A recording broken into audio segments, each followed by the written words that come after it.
Coming up in today's IdeaSpace podcast. I think the first couple of years were really, really hard work, and first year I was working weekends every weekend, and it was really, really difficult for everybody. People who know me will probably say that I'm not very good at planning, and I think that is still true. So when I started, I didn't really think too much about company structure, people, or anything really. I just got on and built it. It can be hard to keep the focus on the right thing as well, I think, when you're working so hard.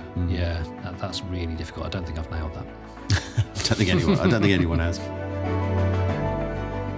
Welcome to the IdeaSpace podcast. I'm Ben Hartley, head of IdeaSpace. IdeaSpace is a community of entrepreneurs, founders and their teams, many of them working alongside each other in one of our 3 offices based in and around Cambridge. Our members share knowledge, experience and expertise to help themselves and others in their high-impact venture creation. In this Startup Stories episode, we're talking with Joe Parry, founder and CEO of Cambridge Intelligence.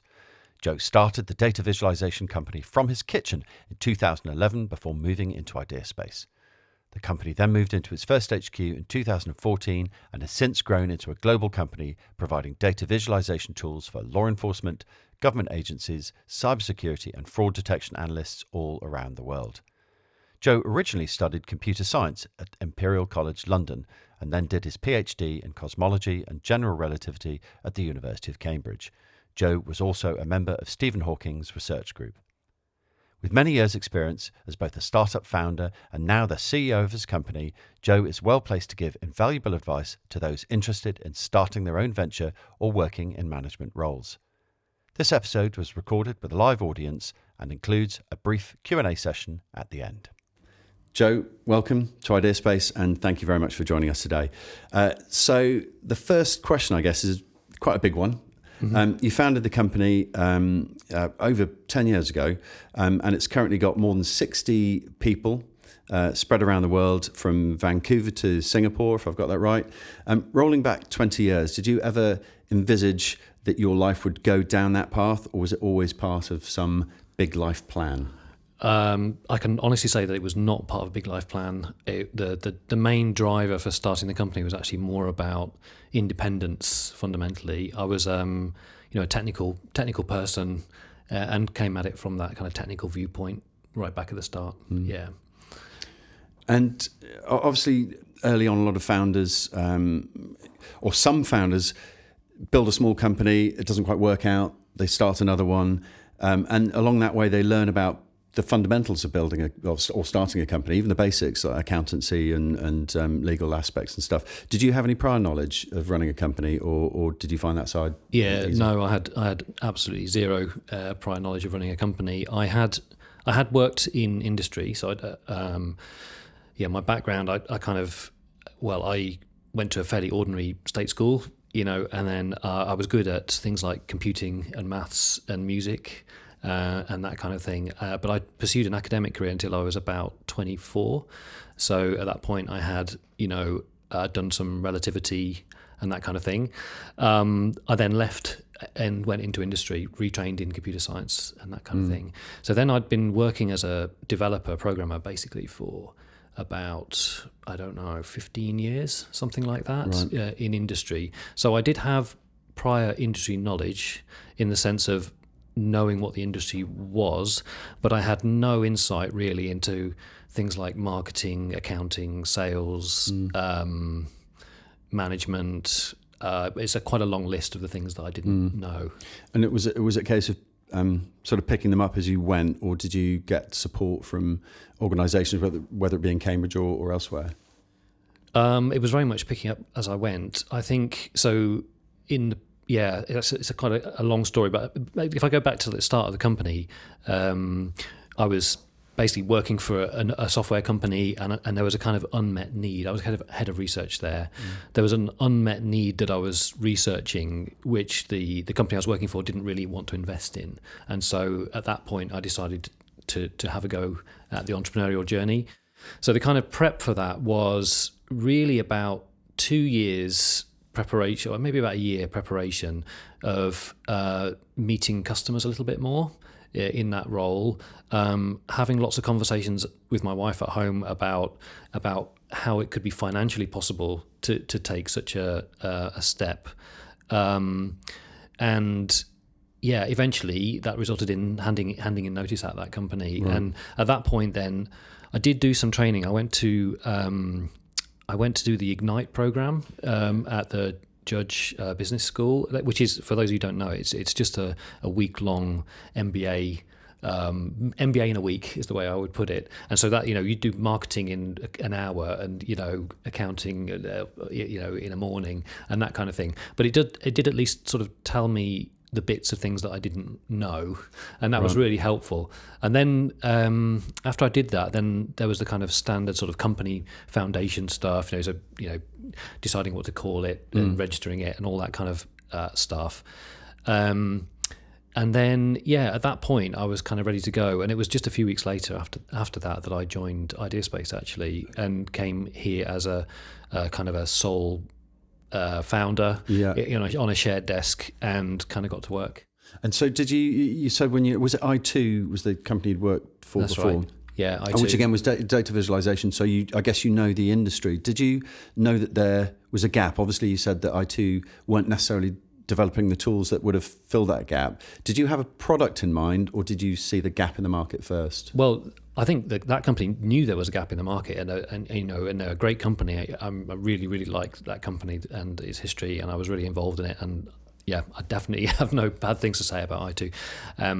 But at the time, they had a kind of Windows-based application, and this Windows application did, visualization work, but the kind of the customers, the kind of large scale, kind of big DoD, Department of Defense customers, or those big big customers that have thousands of potential users, they were really asking for web delivered software at that time, and it was quite a big leap for that company to go from the product it had to delivering over the web. And I guess I just got a bit frustrated at the pace of that change. And so that was the opportunity. And in fact, I had actually spoken to the founder of that company, Tim Spears, who's a great person I learned a lot from. And I remember a conversation I had with him years before about the launch of Windows was a stepping thing for him. So he realized that when Windows was coming, that he had an opportunity to develop a product for that environment. Now, I had the same sort of idea, but it was more the web was coming and everyone wanted it, and I wanted to develop a web native product for that environment. And so I'd actually had that vision for quite a while, but what actually changed, what was the trigger, was that several web browsers had some technology in it that was useful for that, but Microsoft's didn't. And so at a certain point, I think it was around October 2010, Microsoft announced that they would be doing much more standards-based development in their browser. Right, this is a bit technical, but effectively that's what happened. And I knew, as soon as I saw that, I knew that was the trigger that there was a way forward to do this thing in a scalable way. So that was the precursor, if you like, to the starting the company. Okay, and just I think for the listeners, it might just help just to get a sense. In fact, one of the member or audience members' questions was, can you expand a bit more about the products themselves and some of their applications? Yeah, so fundamentally, it's a product for data visualization, and we specialize in visualizing connections in data. So if you think about like a spider's web kind of a diagram, that's probably the easiest way to think of it. But imagine then, the web is huge and has, maybe up to 10,000, 100,000 nodes, points where the web is joining, and then the challenges that would be involved in visualizing that. No, so it's all about visualizing connections and also time within those connections. So imagine something like a social network where you have the nodes of people. That social network might change over time. For example, your connection with a person might be active for a year, and then you may not be friends with them anymore. So the networks they're always moving, and we specialize in the connections and kind of time elements around how that network is moving, and the applications are in cybersecurity, in law enforcement, anti-fraud, and increasingly we're doing work in cryptocurrency visualizations and things like that as well. Yeah, I did. I went on the website earlier, and there's a good video which kind of helps explain it, and again visually for people who are listening, this idea of a sort of it's almost like a 3D web with the nodes and these link lines, and and it kind of zooms in from a country to a city to people who might be on telephone calls or computer networks all linked together, and it is quite fascinating. And I can imagine without that visualization, you wouldn't be able to spot all these patterns possibly for finding these threats. Yeah, so the interesting thing I think about it is that we actually ended up with a model that was nothing like what I thought it would be. So I thought I'd be developing applications for these kinds of people, like, you know, analysts who are analysing data. Actually, what turned out was that we developed toolkits for building applications. So it's kind of a step back. So it's a kind of, we developed the core technology behind, you know, the rendering, the algorithms for laying out the information and that kind of thing, and we adopted much more of a licensing model than a direct sales model, and that was a kind of big learning, a big change from what I was expecting. Mm. So obviously, you know, that sounds like an awful lot of work. I'm not a technical person necessarily. That sounds like you need lots of people. At what stage did you need other help and support from? Did you outsource the work? Did you get a team built early on? And how early on in the formation of the company did you require that? Yeah, so people who know me will probably say that I'm not very good at planning, and I think that is still true. So when I started, I didn't really think too much about company structure, people, or anything really. I just got on and built it. Basically. And it was you in your kitchen, I read somewhere. Basically me in my kitchen and in the idea space as well. Yeah, just coding furiously, really, trying to learn about how to do this kind of thing efficiently in the browser. The journey was basically there was a customer someone who became our first customer that I was in touch with fairly early on, and I built something personally for that customer, but I retained the ownership of the license of that code. So that code was the intellectual property, if you like, of that code still was belonging to the company. I then launched that idea to the world via a website that I coded. Again, I coded it myself, and it was a very basic website. And then people started to contact me and say, "Oh, this looks good. Can I buy it?" And what was quite fun was that I had really no idea what would happen when that. So I built the button that said "Contact me" or "Contact" or "Try it" or something, and then, you know, a bit of spidery code would tie that to an email that arrived in an inbox. Yeah, but then I had no CRM system, no sales system, no marketing kind of things going on or anything like that. You know, it was very, very basic. But it was a case of you just starting it, just getting it going, getting something out there. Yeah, that's right. And then so what happened then was a couple of people were quite impressed with what I'd done, even though when I look back at it now, it was incredibly basic what the tool did at that time. And I managed to license it to those people, and they were both based in the US. And with that, I was able to start hiring people. So I didn't actually hire anybody until we had the first customers on board. Right. Yeah. So sorry, I was going to say on that. It sounds like you almost. It was organic growth. You used the sales or the first bit of the sales to build. That's right. Yeah, so the whole company is bootstrapped. I'm actually a big advocate of bootstrapping. I like to present that as a viable alternative for certain businesses. Yeah. Instead of getting funding. It depends very much on the business and the circumstances, but I'm a massive believer. If you can bootstrap it, you should definitely try to bootstrap it, because the end result, the independence, the lack of complexity of it as well is just great.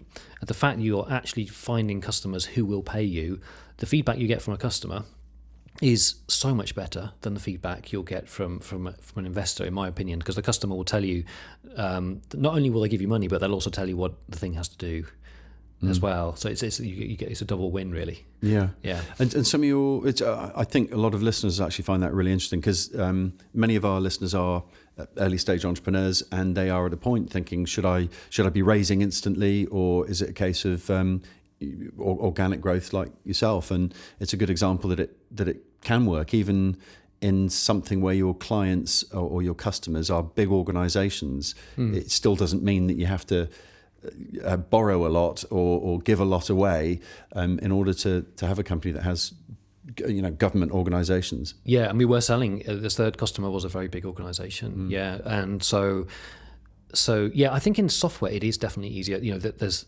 much easier now than it has been in the past. There's huge numbers of open source projects. I think if you're developing proofs of concept, prototypes, early products, you should be able to do that without funding. It just requires ingenuity of tying bits together. And the vision to actually have a product idea in the first place. I would say one of the key things I decided early on was that it was a product. And so I'm a big believer of products. So a product is something that you build. I'll say, it's obvious. Something you build once and you ship it to lots of different customers, and you're shipping exactly the same thing. And that's one of the ways we've achieved scale as a company is by not having huge costs of onboarding new customers and shipping exactly the same code to everyone. It does mean you have to move a bit slower sometimes because you have to be much more precise. You have to be really clear where that product boundary is, what's your responsibility and what's not your responsibility, and you have to get the customer to buy into that. But once they love that product, you really can scale a business. Then it's all about the sales cycle, the marketing side, and that, going back to your question on hiring, that's where I started to feel a bit out of my depth around that point. So at that point, I was still trying to write code but sell things at the same time, and that was where it really did get a bit messy. So the first sort of people that I got involved were people involved in helping with the customer relationships. I hired a developer who was helping with some of the algorithms underneath, and eventually it took about 2.5 years. But 2.5 years after the start of the company, there was a team of 7 of us. And we, by that point, covered the main parts of what a company should cover. So we had salespeople, we had a marketing person, we had developers. So it started to feel like we could build out from there because we had the base capacity in the various departments. And when I started the company, I thought, well, it would be fun if we just hired people who could do everything.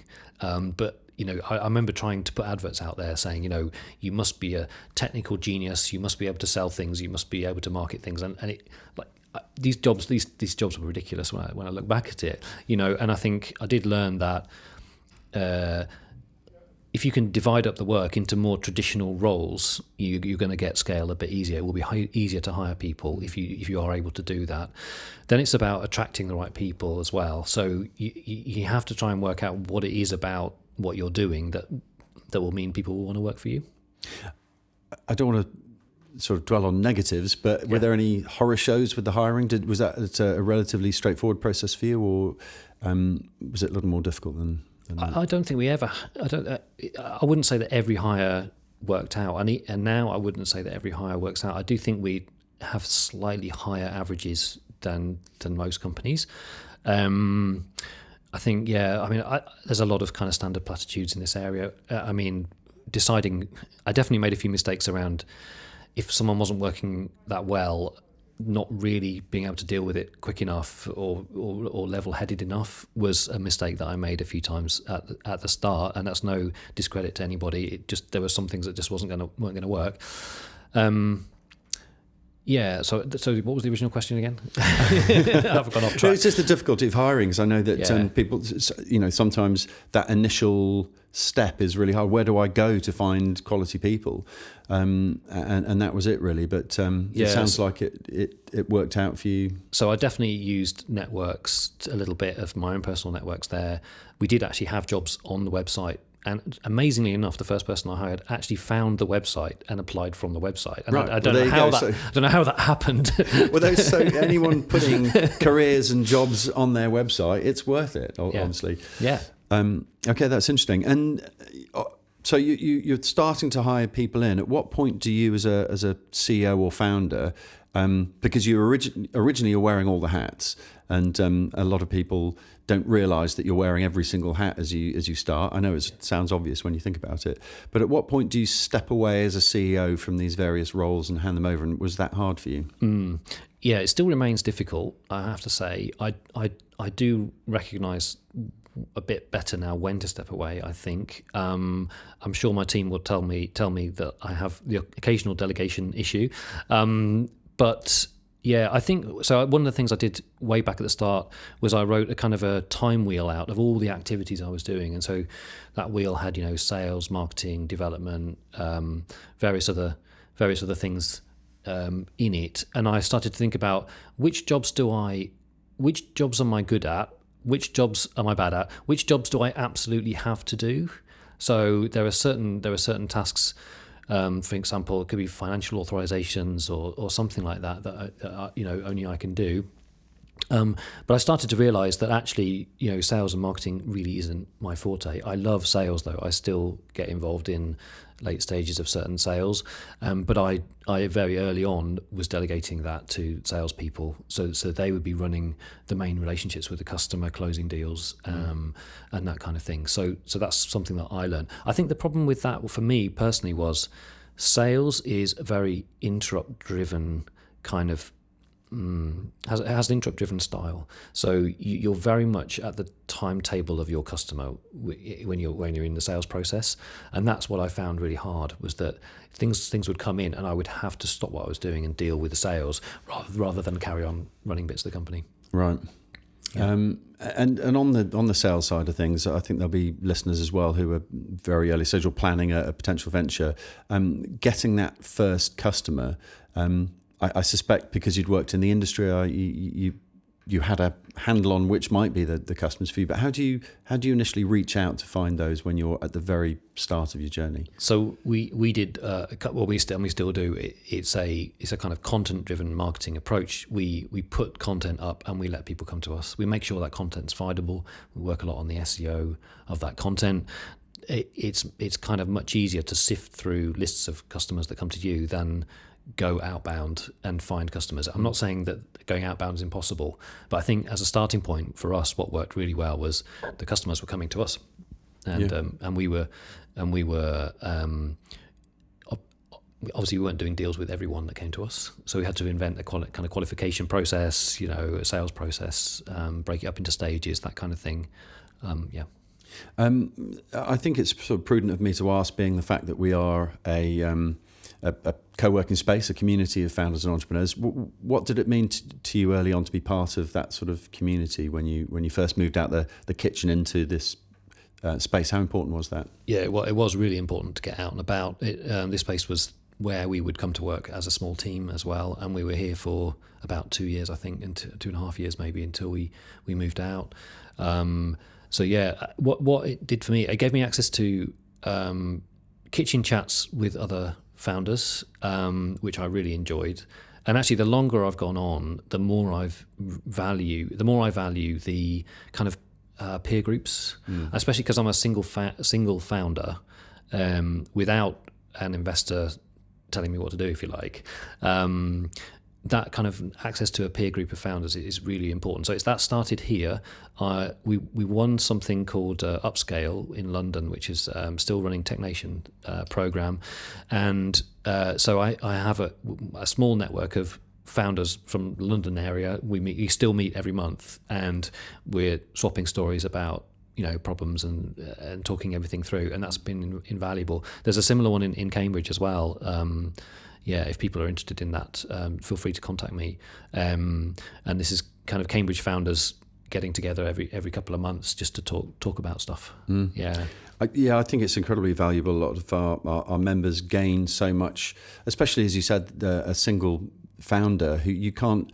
There's no sounding board. There's no someone by your side to say whether you're doing something right or wrong, and you can sometimes feel a little bit lost. So being able to talk to other people about issues or get feedback on specific points, I guess is really helpful. It was, later on, about 5 years ago, I think it was, I decided to get a COO on board, and that made a huge difference because I was able to divide up tasks better, and that COO was then able to give me direct feedback as well, and so he would give me appraisals as well as me giving him appraisals, and that would really help me because also other things like coaches and mentors have been good at times. So I've had coaches on and off over the years, and often around solving particular issues, and just having that outside help has been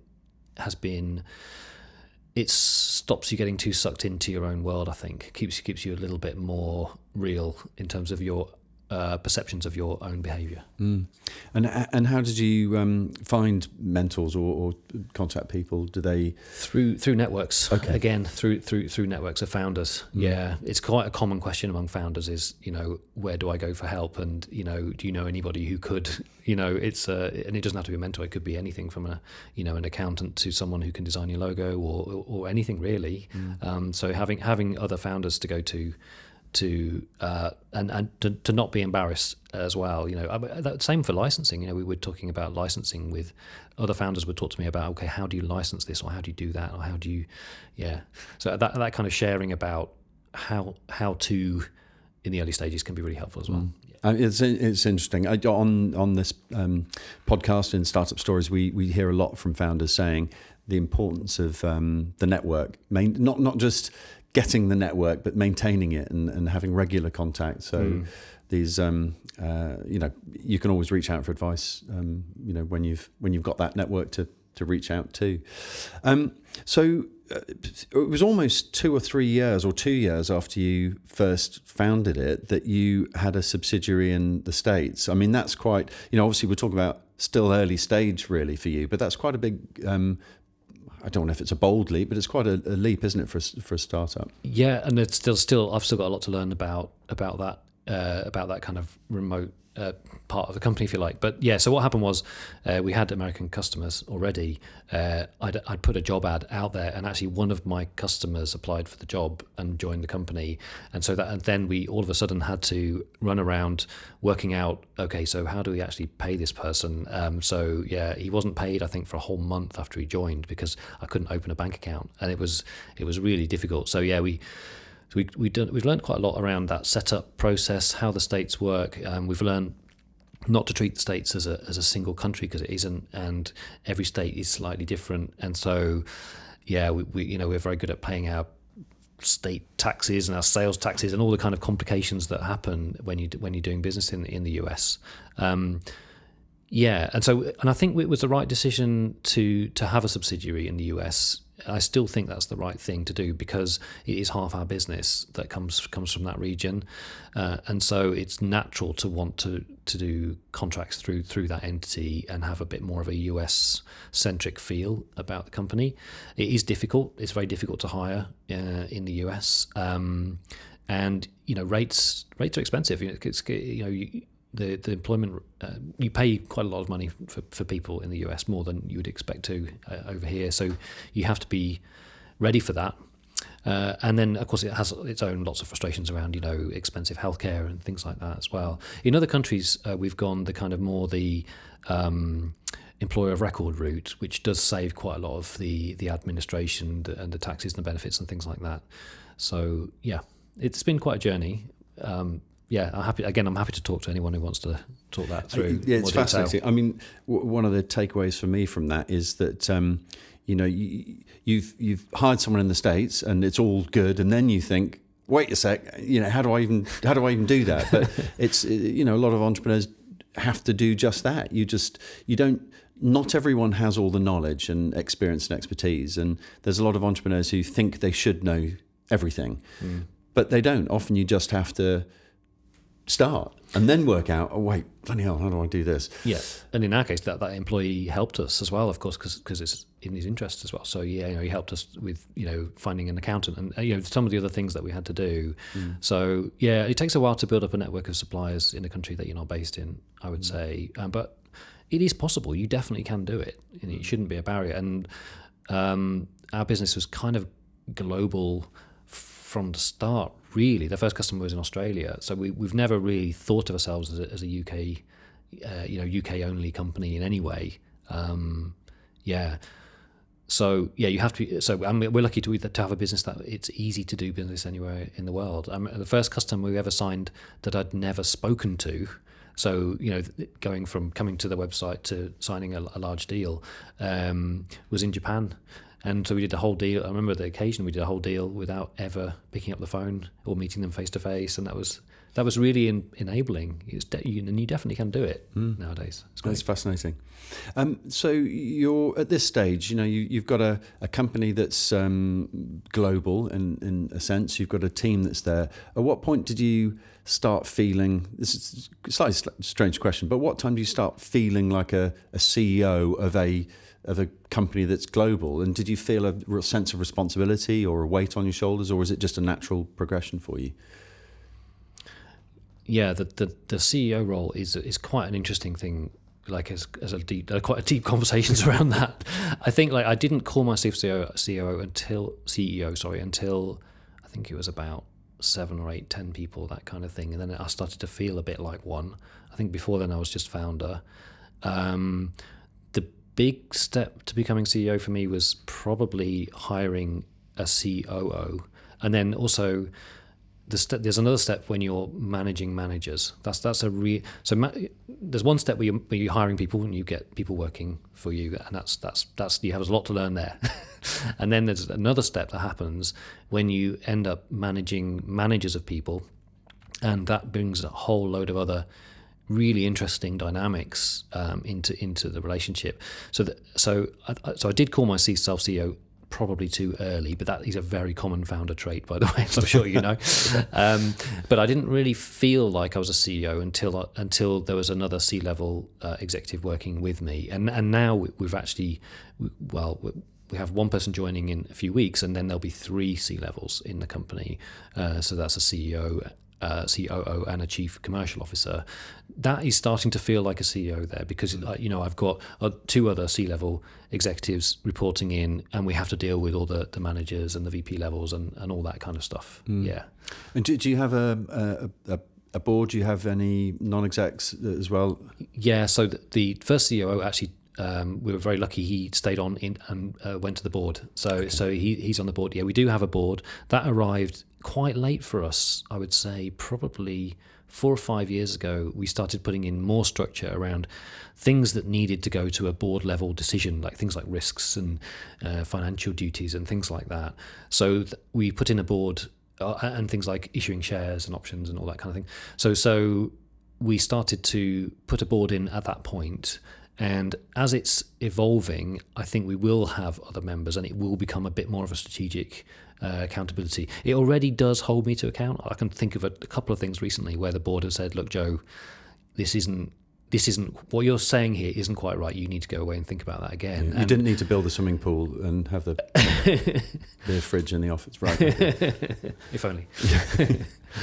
Yeah. Yeah. So the board, I think, has become a really good accountability part of the company for me, but it was quite a long journey, and I don't think I really needed that at the start, if I'm honest, because I was too busy just going out and trying to get revenue into the business and grow it. Yeah. So I'm interested also, just touching on the CEO element again, is there any hints and tips for people who are reaching that stage? What's the biggest learner you had, or learning experience you had through that journey of being a CEO? Gosh, I don't think anyone's ever asked me that before. I'm not sure I really know the answer even now. I really do feel like I'm a continual learner in this role. I actually don't. I wouldn't profess to tell anybody else how to do it. I think there's also lots of different types of CEOs too, and I still think I'm working out what kind of CEO I am. At the moment, I think with a bit I will really struggle to. I have a head of product, and he's wonderful, and we work really well together. That product side is really, really dear to me, and that kind of, I would struggle to not be involved in the shapes of the products. I have less trouble with other parts of the business. So yeah, so for example, with marketing, for example, I just don't have I need someone to tell me what to do almost. Yeah. Yeah. Right, well, just jumping on a tiny bit. So almost 4 years after you start the business, you get the Queen's Award for Enterprise, and you're invited to Buckingham Palace, and you also ended up on a trade mission to the US with the Prime Minister. Those are that was really pretty impressive quite, things. It was quite a weird time. Yeah, I think it was good. We also had some UK government contracts at that point as well. That mission was really fun. We were on the mission with Dark Trace and I'm trying to remember the names of the other companies. There's a company called Garrison. It was a really good one. So yeah, it was really fun. We went across. We met with a load of very large American companies. It was a really fun trip as well. We went to the ambassador's residence and things like that in DC. So it's quite, affirmatory, I guess you could say. Did we get business out of it? Maybe not directly, but it definitely helped our reputation, I would say. Yeah, a sense of kudos for. Yeah, and it was. I think it was really good as a kind of validator for staff as well, just to see that we had some recognition. I do think prizes are quite good to win at the early stages, because I like the fact you say that, because some people go, it's not all about the prizes or the accolade, but no, yes it is.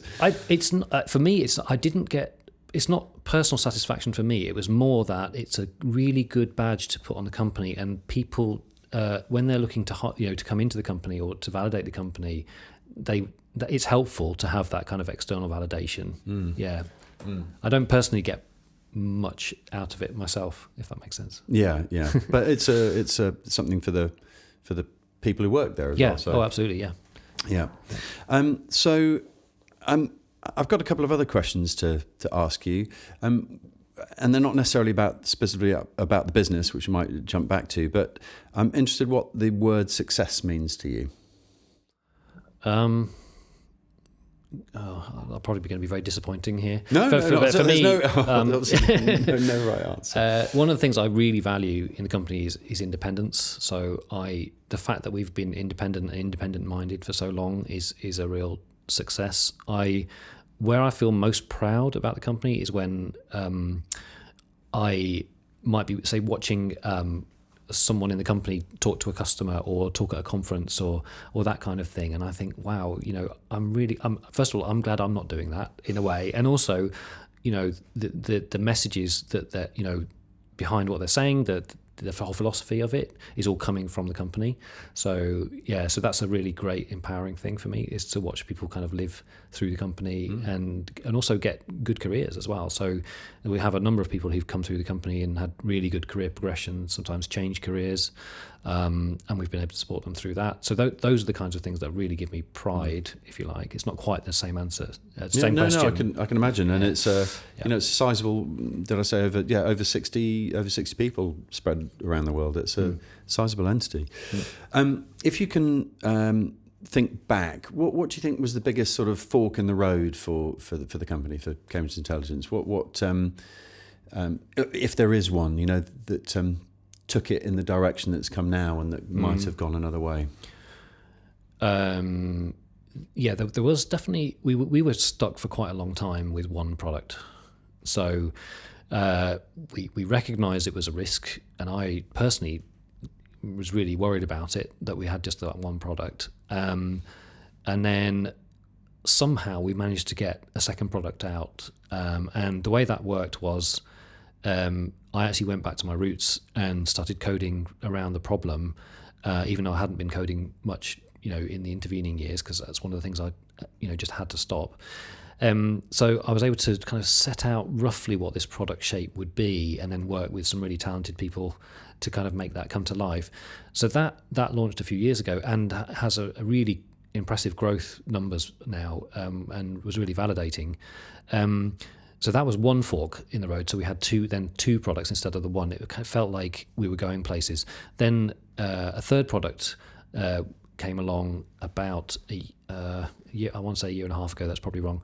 But that time, what was really amazing was that I didn't go back to that core thing. I tried to say, let's here's the kind of rough shape of the product, and then empowered the team, which includes Phil, who's I think on the call, who went and built it really, really successfully. And that product is a really new one. That's we're sort of educating the market a bit, if you know what I mean. Mm-hmm. But it's the only product of its sort on the market. So that's another fork in the road. So the forks are generally around product development for me more than the company supporting it. Yeah.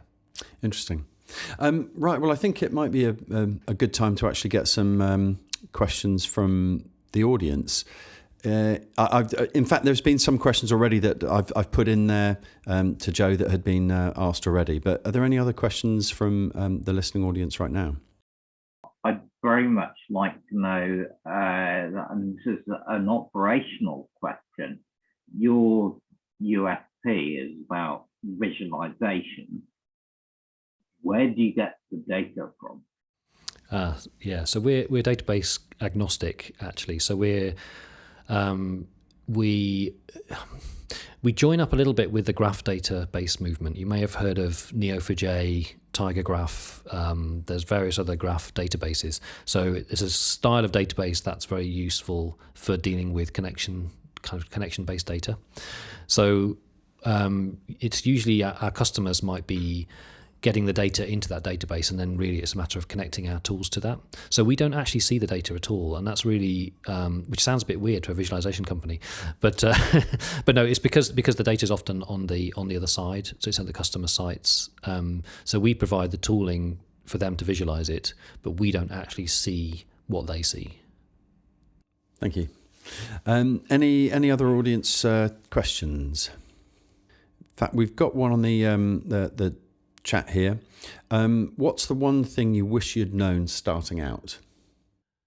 I think it would have been better if I'd known more about management, actually.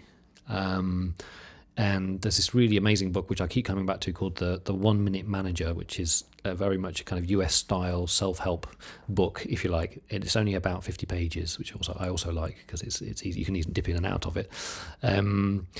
So yeah, it's about adapting your management style according to the situation that you're in, and recognizing that the maturity of the person and the task together when you're working out what to do, basically, and how to manage around that. So I'd say reading a little bit about management can go a long way for a technical founder who'd never done it before.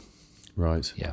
And that's interesting. And we have, at IdeaSpace and in the Cambridge ecosystem as well, there are lots of technical founders. So that's good advice. Are there any other books or videos or sources of information that you found useful?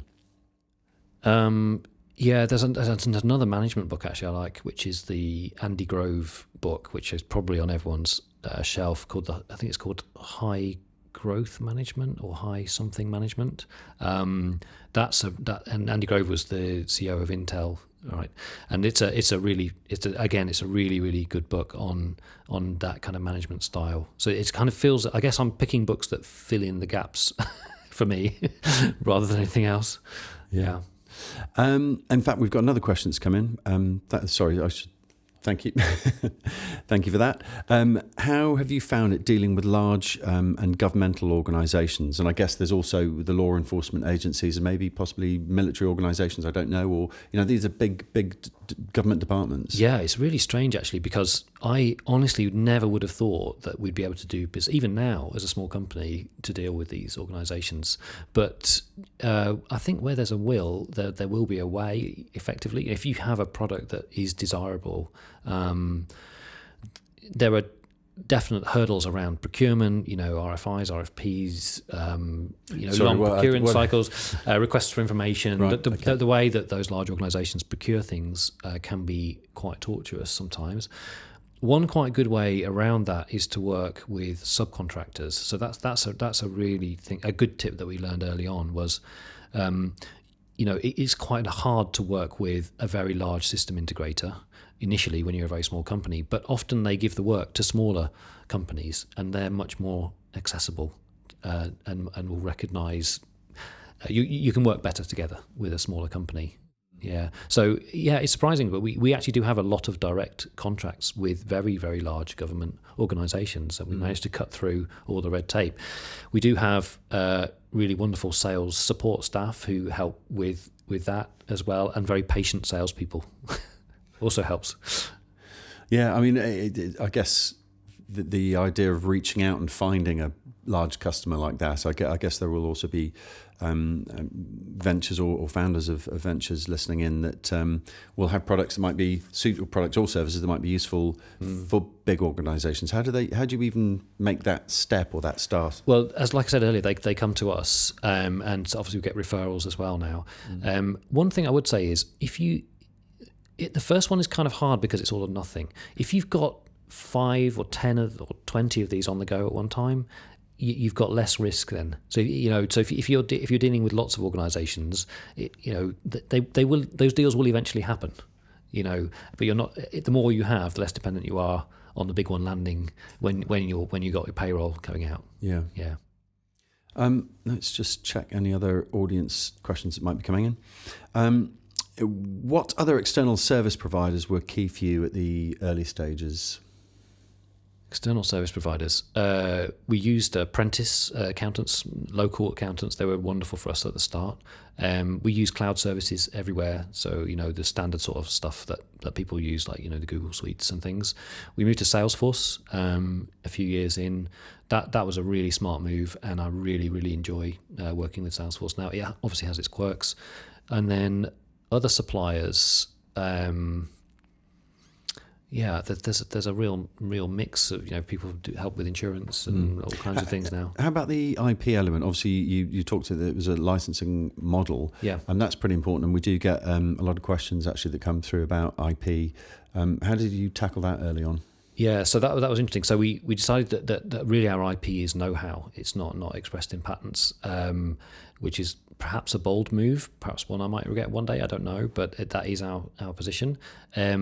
We actually, because we do licensing, we actually have an in-house legal team now. So we actually have 4 full-time lawyers working for the business. Wow. So we invested a lot early on in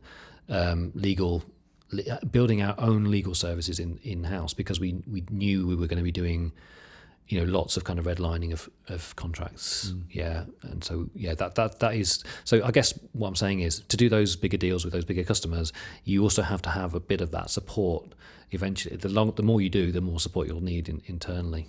Right. There's another question that's come in, actually. Working with military intelligence or intelligence agencies, which I might use you, I don't know. How easy is it, or how much checking of credentials and red tape does it involve? Is it a difficult process dealing with that sort of organisation? It's quirky, I would say, yeah. So obviously there's huge amounts of security around that kind of area.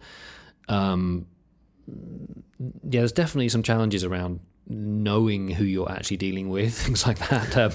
And there's a certain language that these kind of customers tend to use that you kind of need to understand a bit as well. But I would say that they're very practical people at the end of the day, and if there's something that will help them with the job, it will find a way eventually. Yeah. Right. Thank you. Any other audience questions or on the chat that we might have? I just in the meantime, if people are thinking about questions, pop down. I'm also interested in the. Sorry, Alistair. I'll just come back to you in 2 ticks. The sort of effect on your personal or family life, and this is sort of not just now, but wound back early on. Is there a big impact to your personal or family life with working from home on a startup? Yeah, huge. Yeah, so my kids were 5 and 7 when I started, and I'm glad I waited until they were up and walking and going to school and things. I think it would have been really tough earlier on. I think the first couple of years were really, really hard work, and first year I was working weekends every weekend, and it was really, really difficult for everybody. There was a moment about 3 or 4 years in when we said, look, we go on holiday, and I'll leave the company. We went to Indonesia for 3 weeks or something like that, 3.5 weeks I think it was, and that was the first time I'd not done anything on the company for an extended period for some time. But it was a great learning experience, because we had to put all the systems in place so that I didn't need to be there, which was actually in the end a very good enabler for me personally as well. So yeah, I think there definitely is an impact, and it does come and go. There have been times in the company where I've really felt I could do it within 2.5-3 days a week, at certain stages, depending on what was going on. Right now, I'm going much more to that 5-day-a-week kind of pattern, but I think it will be temporary. So I think it does come in waves, I would say. Yeah. And I guess there'll be periods within that when you're working all hours that God sends, and you must question what it is you're doing and why you're doing it. And it can be hard to keep the focus on the right thing as well, I think, when you're working so hard. Yeah, that's really difficult. I don't think I've nailed that. I don't think anyone has. Sorry, Alistair, yes. If you take an example like the situation in Ukraine, how might a company like Cambridge Intelligence help with that situation? I don't think I can directly answer that, because the kind of tooling that we have is used by lots of agencies. We have a kind of ethical and policy, so we don't sell to certain countries. We don't sell to Russia. We don't sell to China. There's a whole load of other countries. We've had to put in a whole ethics policy around what we do, which is in the last few years we've really spent a lot of time thinking about that side of things, and some of that's very challenging because we don't see, as I said before, we don't see what's happening on the other side. I believe it probably is useful, but I can't really say, because I'm not involved on that other side at this point. So, Thank you, Alistair. Yeah, there's some interesting questions, because the nature of the some of the organisations that might use the software. If there was one lesson you could go back and tell yourself, what might it be? It's very open. That's very open. Question. Yeah, very open question. I honestly don't think I could distill it down. That's a very disappointing answer. No, not at all. No, I think it's all convoluted in my head at this point. And maybe if I ever sold the business or step back a bit more, then I might have a bit more perspective on it. Yeah, that's honestly really interesting. I don't think I could tell you right now. No, do you know what? That's a really interesting thing to say, that you're there so immersed in it, and with perspective and looking back at it, you'll see it in such a different light. And I guess on that, what are the next steps? What's the future for the company? Yeah, so we're on a really good growth curve now. We're growing about 40% a year, which is incredible. And I felt recently that we're kind of running to catch up with the market need in some way. So yeah, we've got a number of roles open at the moment that we're hiring for. That's going to even just get us up to the right level, so no one's as stressed out as we are at the moment, in terms of the workload. We're working on a new product, so that it's very unclear what that product's going to be right now, but it will be quite exciting to work on that. I'm looking forward to that a lot. So as you get to 4th products and 5 products, etc., we're going from like 3 dev teams to 5 dev teams at the moment, stuff like that. And then next year we're going to be really investing in the sales side as well. So we'd be growing out sales and marketing as well. So it's a kind of continual growth. Yeah, really. Great. Yeah. Well, that's such a positive point at which to end our chat and our podcast. So I'd just like to thank you very much on behalf of IdeaSpace, the members, and also a lot of the audience that have joined today.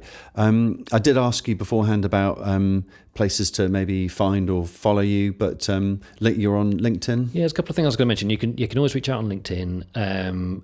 And there's one thing, if anyone's in Cambridge, we'd have this group called the JavaScript meetup. If anyone's doing front end work, we meet up every couple of months in hot numbers in Gwydir Street. It's a very pleasant environment. So if you're interested in meeting coders or talking about coding stuff, then come and find us there. Yeah, great. Right, thank you very much, everyone, and really appreciate you being here today. Thank you. Thanks for having me back. For more information or any inquiries about joining IdeaSpace, please contact us via ideaspace.cam.ac.uk or via any of our social media channels.